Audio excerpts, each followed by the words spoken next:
Alhamdulillah Rabbil Alamin. Wassalatu wassalamu ala nabiyyina Muhammadin wa ala alihi wa sahbihi ajma'in wa man tabi'ahum bi ihsan ila yaumiddin, amma ba'd. Alhamdulillah,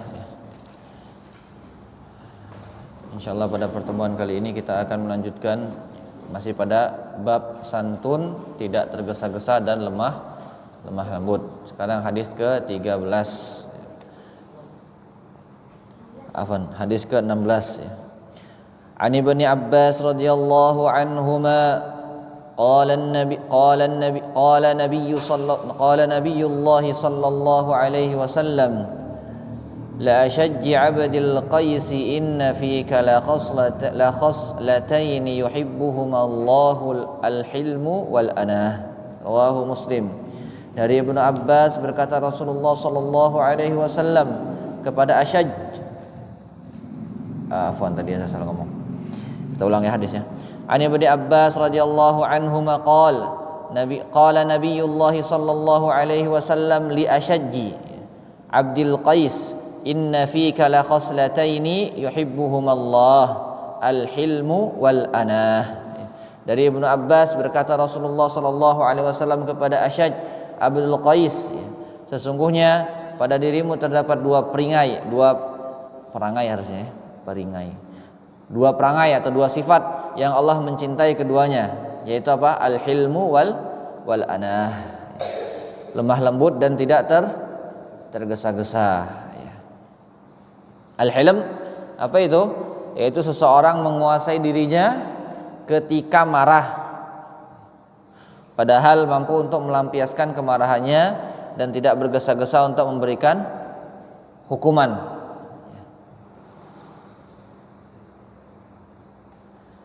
Dikisahkan dalam sahih di dalam Musnad Imam Ahmad ya. Di riwayat Muslim juga ada. Ya, kita baca yang riwayat Muslim saja. Pendek. Jadi ada dua orang, yang satunya orang saleh, yang satunya ahli maksiat. Kemudian orang saleh tadi menasihati ahli maksiat, saudaraku, hentikanlah perbuatan-perbuatan yang buruk. Takutlah kepada Allah, hentikanlah perbuatan-perbuatan kemaksiatan. Ternyata keesokannya ahli maksiat mengulanginya lagi. Dia berbuat maksiat lagi. Dinasihatin lagi. Saudaraku, hentikanlah perbuatan maksiatmu. Bertakwalah kepada Allah, takutlah kepada Allah. Kemudian mengulangi lagi. Ahli maksiatnya mengulanginya lagi. Sampai pada akhirnya orang yang soleh tadi marah dia. Dia marah. Kemudian dia katakan kepada ahli maksiat, dia katakan, sungguh demi Allah, engkau tidak akan diampuni oleh Allah. Dia katakan apa? Bahwasanya ahli maksiat tidak akan diampuni oleh Allah Subhanahu wa taala.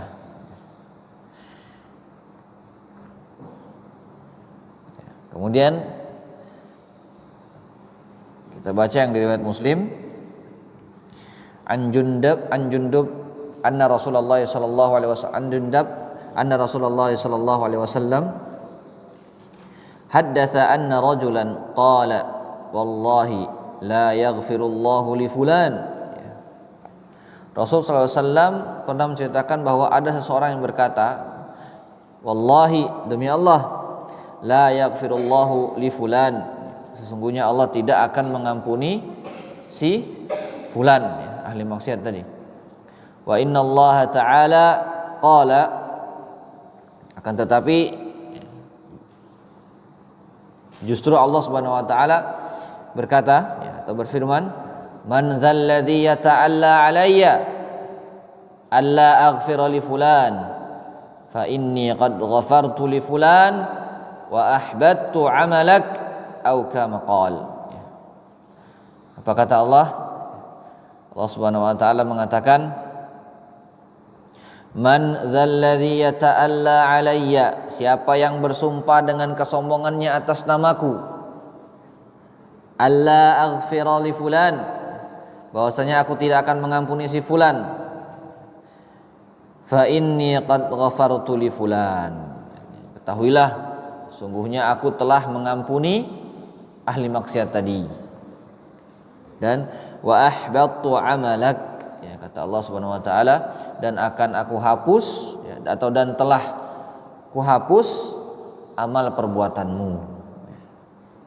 Au kama qal, kurang lebih ya, begitulah sabda Rasulullah SAW.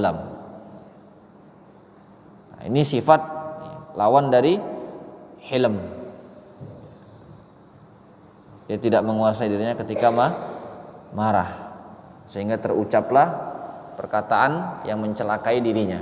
Dia katakan kepada ahli maksiat, sungguh engkau tidak akan diampuni oleh Allah Subhanahu wa ta'ala. Dan Allah Subhanahu wa ta'ala katakan justru malah sebaliknya, ahli maksiat diampuni, yang orang soleh tadi seluruh amalnya dihapus. Kenapa seperti itu? Karena orang soleh tadi telah mendahului Allah Subhanahu wa ta'ala.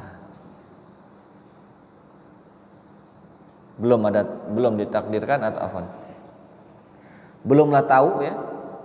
Orang soleh tadi kan tidak tahu masa depan, terus dia bilang engkau tidak akan diampuni oleh Allah, dalam keadaan dia tidak mengetahui hal itu, hal gaib. Itu efek dari seorang yang tidak memiliki sifat hilm. Semoga Allah Subhanahu wa ta'ala memberikan kita kemudahan untuk mendapatkan sifat hilm, atau menganugerahkan kepada kita semua sifat al-hilm. Apa hilm itu? Orang yang bisa menguasai dirinya ketika marah. Kemudian satu lagi, wal anah. Anah ini tidak tergesa-gesa, tidak tergesa-gesa dalam suatu perkara untuk memutuskannya dengan secara zahir, akan tetapi dilihat dengan penuh hati-hati dan tidak tergesa-gesa.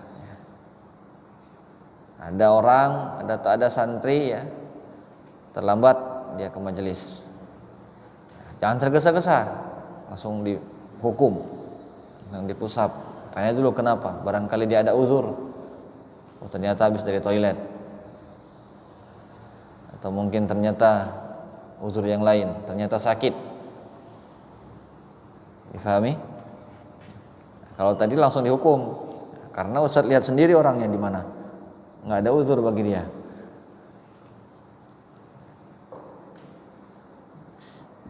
Nah, ini juga 2 hadis. Berapa hari kita? Rabu, Kamis, Jumat, Sabtu, Ahad, 4 hari. 4 hari tidak bisa hafal 2 hadis. Berarti dalam keadaan mayoritas hafal. Artinya memang malas, tidak mau menghafal. Sebenarnya 2 hadis ini kalau antum siapkan waktu 1 jam saja, mungkin, dengan syarat fokus, berdoa kepada Allah dan fokus. Ana jamin mungkin insyaallah. Pendek hadisnya, ya kan? Hadisnya pendek. Siapa yang baru menghafal tadi? Nah, itu bisa menghafal. Nah, itu bisa berarti memang nggak ada keinginan untuk menghafal. Jadi ingat baik-baik bahwasanya ada sahabat Nabi yang punya sifat al-hilmu wal anah. Siapa namanya? Asyad Abdul Qais.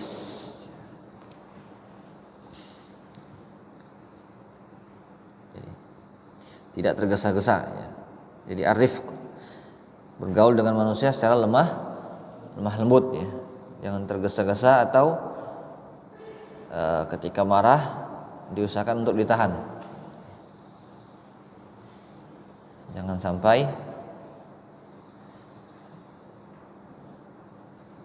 Jangan sampai tidak bisa menahan amarah. Apa hadisnya Abu Hurairah?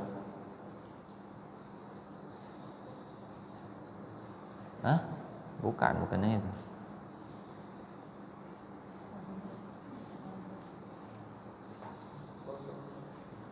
Apa hadisnya?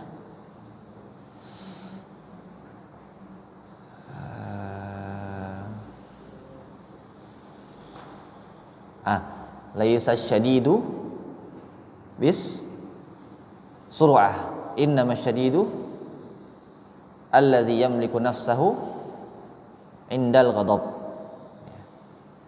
Bukanlah orang laisa syadidu bis sur'ah.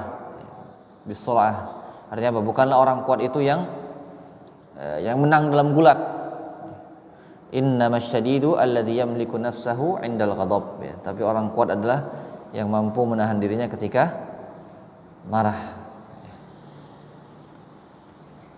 Rifki, namanya Rifki. Kalau Rifki berarti harus lemah lembut, ya, harus pandai memaafkan.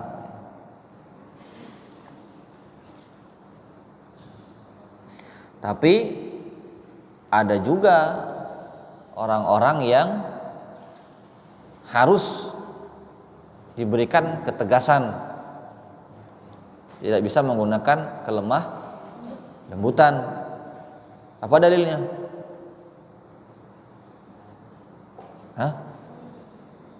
Enggak ada dalilnya. Lupa, emang pernah hafal?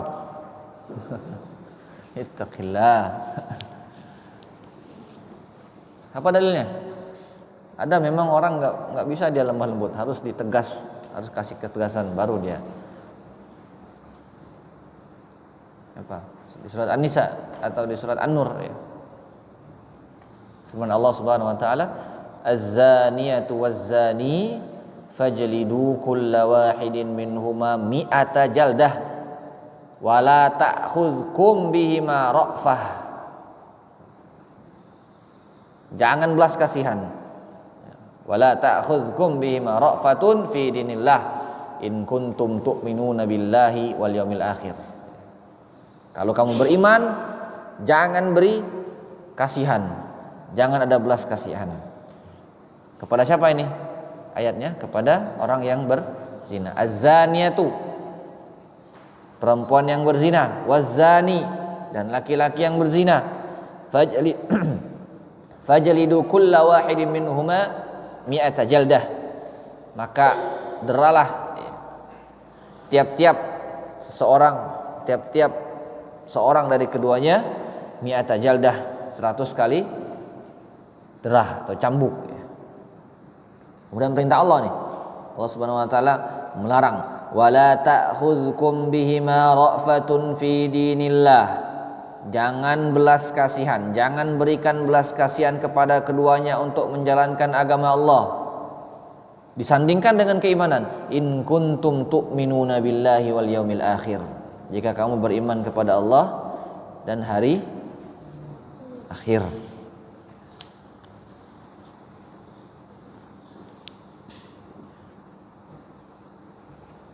Kemudian di sini jelaskan termasuk bentuk al-hilm, ya, santun, apabila ia dizalimi oleh seseorang, maka tidak segera marah. Dengarkan baik-baik ini untuk kita semua.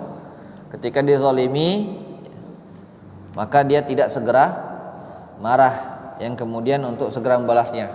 Ketika dizalimi tidak segera marah, ya.